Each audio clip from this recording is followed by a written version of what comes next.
Okay, I've settled on a name, Recording My Rant. And I've actually decided to take notes. Here's a brief look.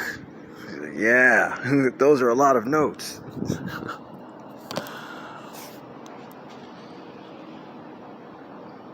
Who are we as individuals comprised of the same genetic material, just spread out geographically? We are all one human being, born in different places of time and space, feeding on different foods, talking with different accents, formulating our cheeks and muscles and tones. Since I can remember, my life has been engulfed with all that is Bruce Lee. The very few faint memories I have of my father, all Bruce Lee. From the way he used the restroom, to him playing with his nunchaku, and me sitting there as a little kid, he'd just tell me to stand still. And he just whip those nunchaku as fast as he can. He'd blow my hair back, and it's like a roller coaster. And I remember it's like having my life flash before my eyes, but in very small increments. I was a tiny kid then. I was maybe 2, 3, 4. Now, this is not going to be a rant about my father. This is going to be a rant about me. The rant about my father, it's going to be interesting, because it has a lot of pain and suffering, misinformation, revelation, and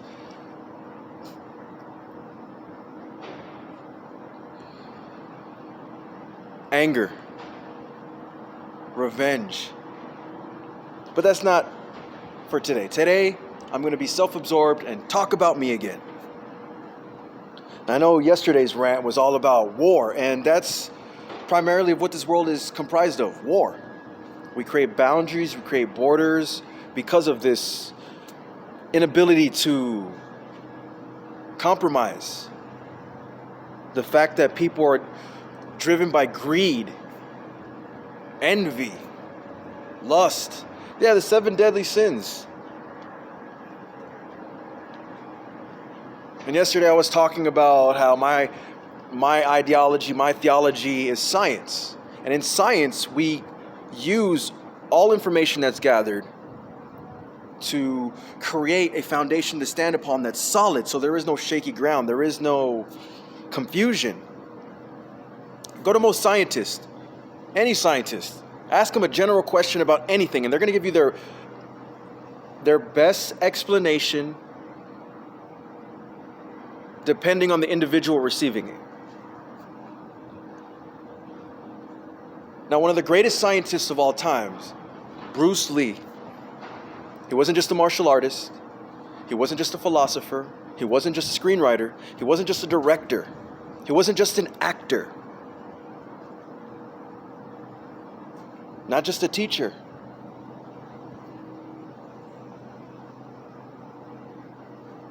I don't know the name of Leonardo da Vinci's drawing of the encompassed man, but that signifies and represents everything that Bruce is. Every field, any field, he delved into it, he mastered it. He out of anybody to emulate, and if anyone to be like, and yeah, I'm wearing the same clothes as yesterday because I'm a homeless person. And if you're a homeless person, hey, you're dressed like a cartoon.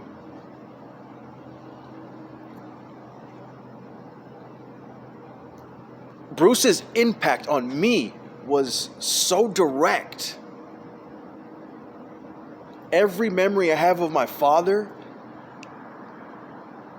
and our parents are the platforms that our identity, the foundation of our identity, is created. Because regardless if you honor or hate your family, they are a part of you. They are pieces of the puzzle that is you or I. Now, Bruce Lee, there are a lot more people who know a whole lot more than me.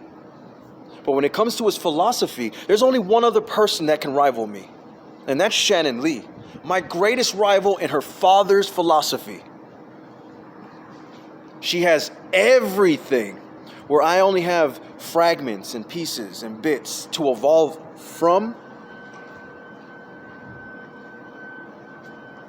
Now, Shannon Lee's a different story for a different segment, because 45 minutes is 4.5 gigs, and I can't sit on YouTube for 2 hours just uploading it. There's plenty of things to do.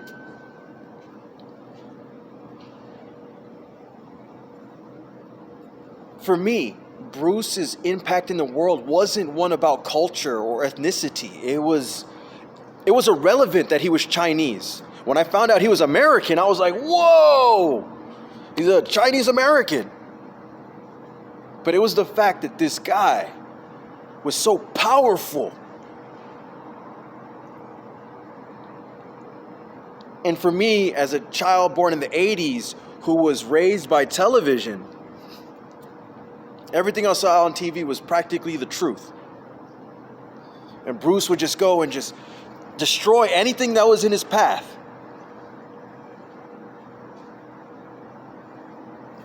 I remember when I was a kid, we were very poor. We were the poorest kids in the ghetto. We were the poorest kids in Miami Shores. You go to Vanny Blanton, if you find any of those kids who grew up with me, they'll tell you that we were the poorest kids in the neighborhood. We could barely eat. I wouldn't understand why until later on in life, until I got older and then I figured out my mom did more drugs than I did. Now all I do is smoke weed.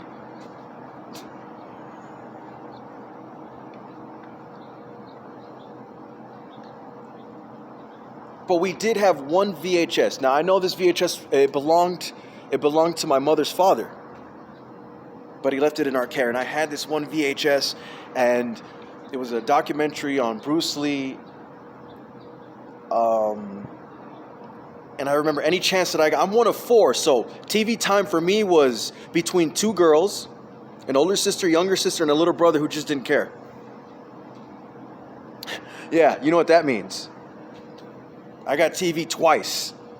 On Monday, that's the one I'll fight everybody for pro wrestling. And on Friday, for the X-Files. Now, The Simpsons, universal. We all love The Simpsons. That's the only way we knew. When I was a kid, growing up in between two sisters, my mom told me that she was pregnant. And she asked me what I wanted. I wanted a little brother so I could play with someone. So I prayed, and we were poor. And if you go to our window in Oakland, all we saw was a brick wall. So I prayed to this brick wall, through the brick wall. I'm like, God, please, I want a little brother and a cartoon that we can watch together at night. Because this is before Nick at Night. This was before Cartoon Network, but this is before Nickelodeon. This is when cartoons happened sometimes in the morning and then didn't happen ever again. We watched Night Court.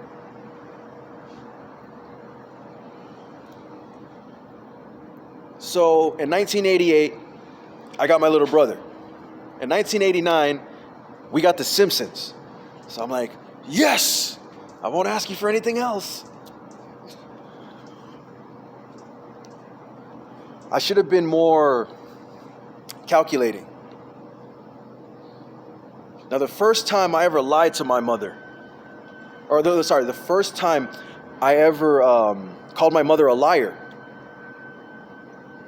when I was like, 1988, 1989, somewhere in between the earthquake of 89 and my little brother's birth.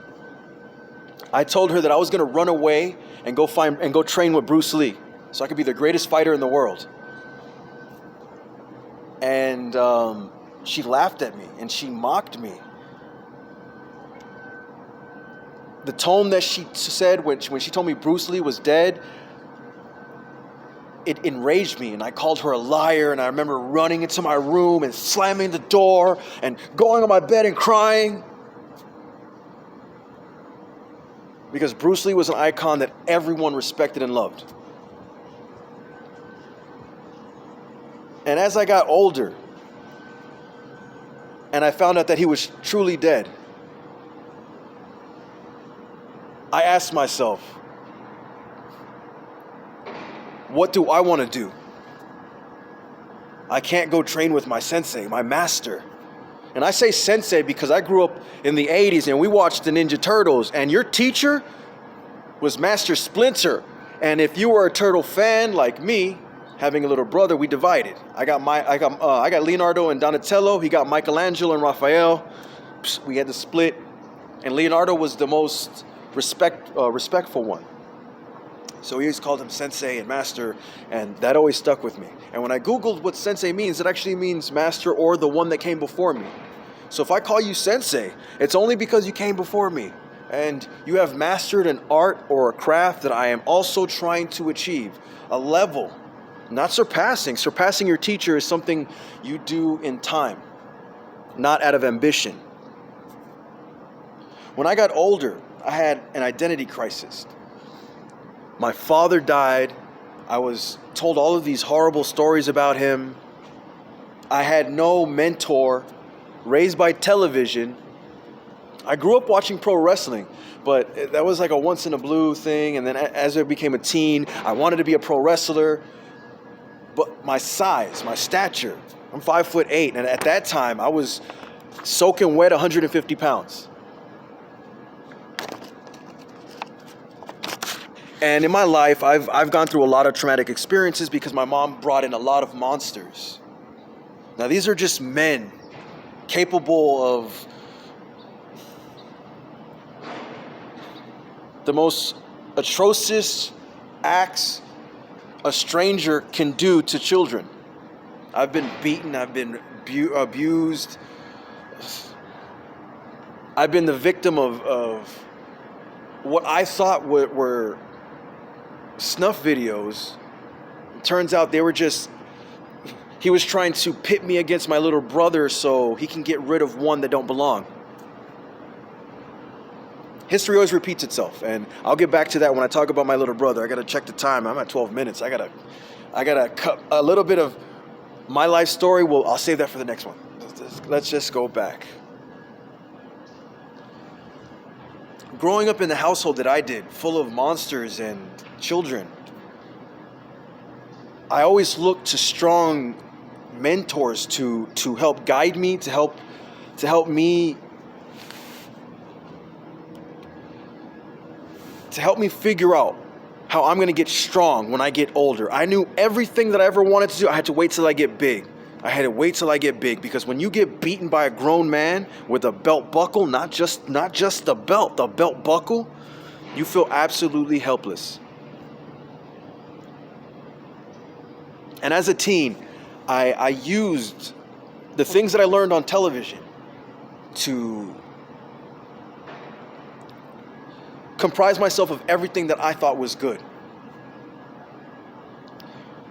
When I found Korn, the first time I seen Korn was actually on Beavis and Butthead.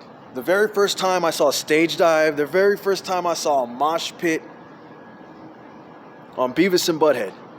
And it would be later on in my teens where I actually was gifted a copy of a Korn album. We're very poor. I couldn't just go out and buy whatever I wanted. Couldn't make any requests either.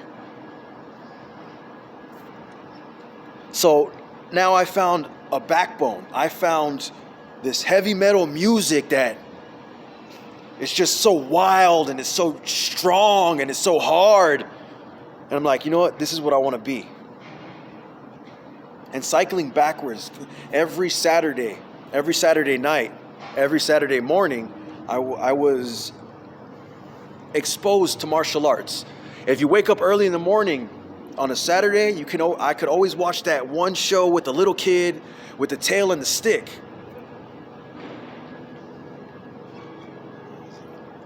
It would be later on in life that I figured out that I was watching Dragon Ball. I mean, for some reason, Dragon Ball never got played as often as Sailor Moon, but I watched that too. I tried to be the Tuxedo Mask, except I didn't pick on people. And on Saturday afternoons, as many Jackie Chan films as I could watch. I remember the first time I watched Rumble in the Bronx and I saw him put on the fake shoe because he broke his leg and he continued. I'm like, that guy's insane. He must be a ninja. I know his Chinese. But to me, if you did anything cool, you were a samurai and a ninja. I bet you he was trained by Bruce Lee.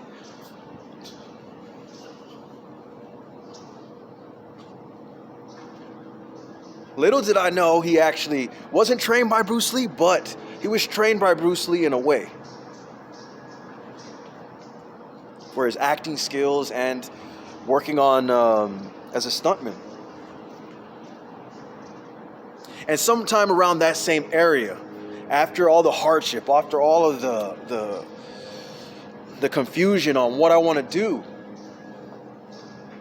a show on Saturday appeared out of nowhere. WMAC Masters.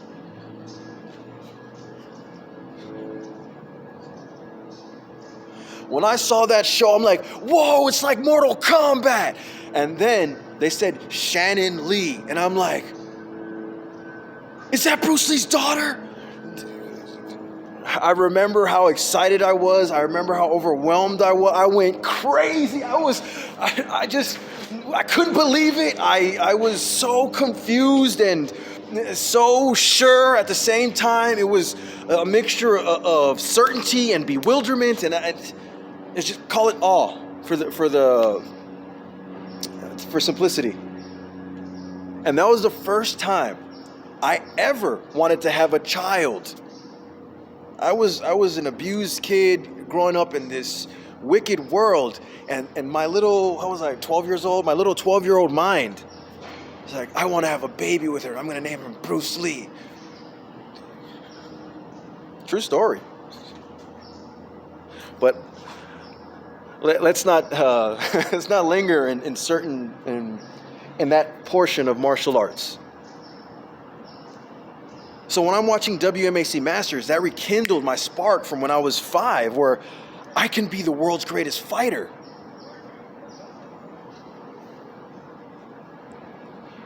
Now, mind you, this is the 90s. We were poor. The internet was not a real thing. What? Y'all grew up on the internet. I grew up on Time Life commercials. Whatever commercials we can get our hands on. You ain't nothing but a hound dog, crying all the time. Anything Time Life. Do you remember when we had something called cassettes, and you would listen to the radio, and you would put tape, and then you would clone the music onto the cassette? I didn't do that. I like classical music, and in South Florida, slowly the station got further and further away until it was gone. But I grew up around an older sister who was very pop culture, and she had lots of friends, and they followed trends, and I would always be on the outside. Now, growing up in the hood, we started off in Oakland. We started off on the West Coast. We started off here. And then we had a lot of influential people in our lives that kind of helped us into appropriation. And I'm just gonna jump ship because I remember being a kid playing Mike Tyson's Punch-Out, and I followed orders good. I was like a little robot. You tell me what to do, and I'll do it. And I would get really far in the game. What was his name? Pennell? One of my mom's friends, her son, would sit down and teach me things. And he showed me how to play. He showed me what to do. He showed me, and as a kid, I grasped most of it. I remember when we first got a Nintendo, it was somebody else's Nintendo. But I actually beat Super Mario, and I was disappointed. I'm like, it's just the same thing with the shell guys. But facing Mike Tyson was the most frustrating thing that I could go through. Like, he was impossible to beat. It was like Bruce Lee. And I always respected Mike Tyson. From when I could remember. Like, mind you, I couldn't afford box. I had no male role models all the time.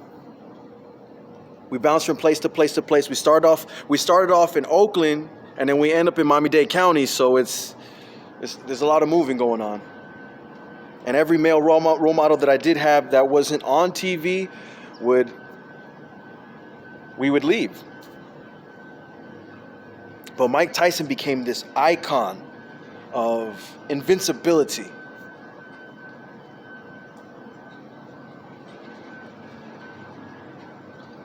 Now, I know I like to jump around back and forth from being a child to a teen, but that's how the disc works.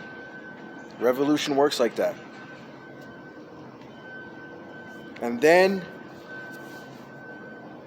growing up, going back to WAMC Masters when I was 12 years old, I'm like, I want to be a professional fighter.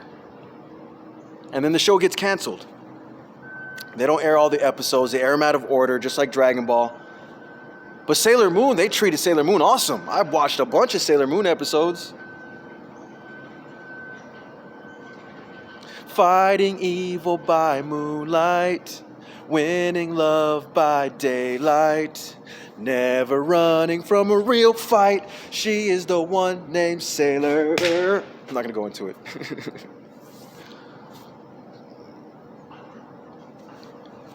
WWF.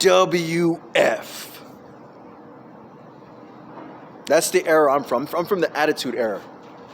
That's my golden years of wrestling. Introduction to all of these different characters. When I first found out about wrestling, I was living in Oakland, and my favorite wrestler was Hulk Hogan and the Ultimate Warrior. I don't know why. I didn't even really pay attention. I just cheering like everybody else. But as I got older, The Undertaker was this figure like Mike Tyson, just in a different realm. Like these figures of invincibility, and that's how I wanted to be. I wanted to be invincible. I didn't want to cry anymore. I didn't want to be beaten and cry. And eventually I got to that point where my stepfather would just beat me and I wouldn't cry anymore. You won't have the luxury of seeing my tears.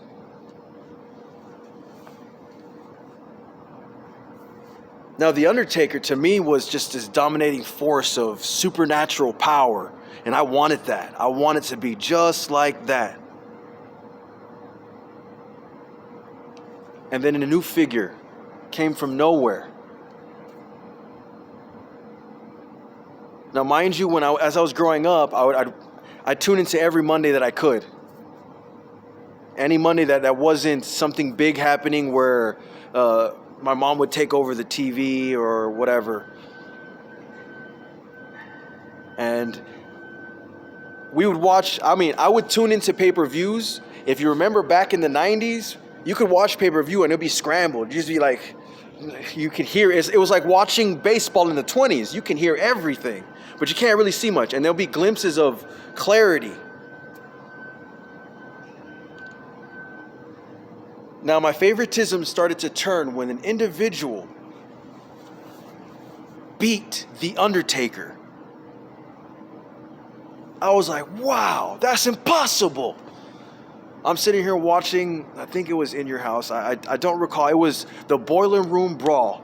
I'm sitting there watching scrambled pay-per-view, and all I see is some guy falling from the heavens, falling from a ladder and landing on the Undertaker and getting the pin.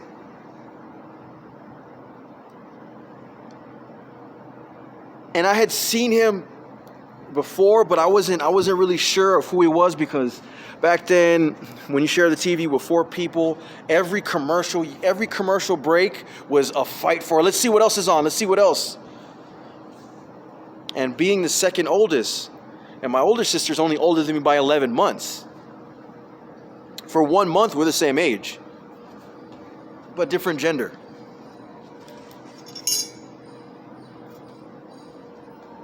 When I found out who Mankind was, and especially after that Jim Ross interview, I became a Mick Foley fan.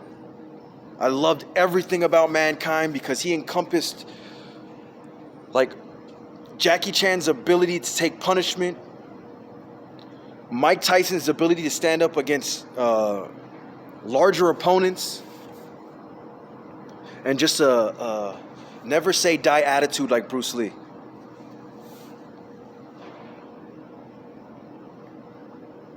To my surprise, as I grew a little older, then I heard, I wasn't exposed to pro wrestling like all these super hardcore fans are. I'm not a mark. I'm just, I'm a fan. But I will mark for certain people. I know what that means. I have some lingo because I became a backyard wrestler because of these people that I aspire to be like. When I found a tape, where did I find it at? I bought it at, was it Walden Bookstore? I think it was Walden Bookstore. I found a VHS called Stranglemania. And I saw Mick Foley on the cover, Cactus Jack on the cover. I'm like, whoa, this is really him. I took it home. I showed my siblings, and we all went insane how crazy these motherfuckers are. Barbed wire death matches. C4 exploding ring matches.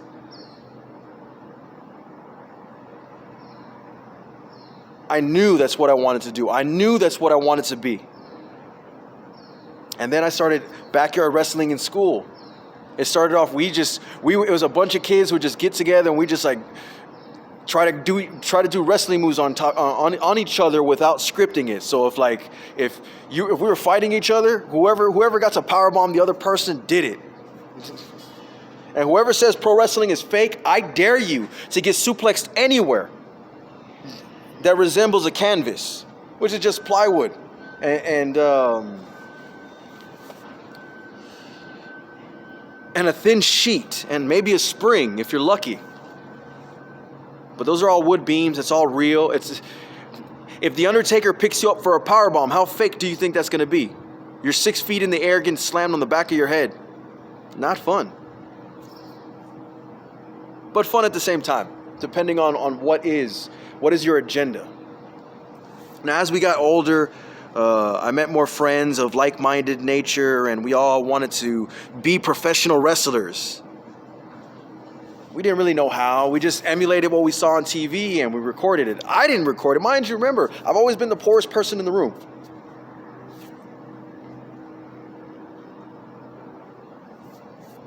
So here we are, just a bunch of teenagers beating the crap out of each other. One person scripts everything based on